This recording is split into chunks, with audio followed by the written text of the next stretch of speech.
இந்த 3 விலங்குகள் உங்களுக்கு வாழ்க்கையில 3 பாடத்தை சொல்லி கொடுக்குது. இதுல எனக்கு ரொம்ப பிடிச்சது 3வது பாடம். வாங்க 3 பாடமே பார்க்கலாம். நம்பர் 1, எறும்பு. எறும்பு எப்படி தன்னோட உணவுகள் எதிர்காலத்துக்கு சேமிச்சு வைக்குது, அதே மாதிரி நாம் வாழ்க்கையில எதிர்கால திட்டத்தோட எப்பவுமே தயார் நிலையில இருக்கணும். நம்பர் 2, சிங்கம். சிங்கம் தனியா இருந்தாலும் பயப்படாது. அது தன்னோட கூட்டத்தை யாரும் தொட முடியாத அளவுக்கு தைரியமா பார்த்துக்கும்.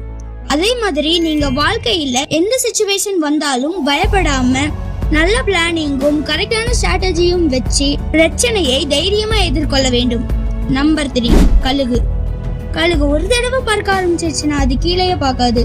அதே மாதிரி நீங்க ஒரு டைம் உங்க இலக்குக்காக கஷ்டப்பட ஆரம்பிச்சிட்டீங்கன்னா அப்போ உங்களோட நெக்ஸ்ட் ஸ்டாப் டாப்ல தான் இருக்கணும். உங்களுக்கு சக்சஸ் கிடைக்கிற வரைக்கும் நீங்க நிக்கவே கூடாது. நம்பர் 4, இந்த சேனல் சப்ஸ்கிரைப் பண்ணலனா சப்ஸ்கிரைப் பண்ணிக்கோங்க. அப்போதான் இந்த மாதிரி இன்ஃபர்மேட்டிவ் வீடியோஸ் உங்ககிட்ட வந்து சேரும்.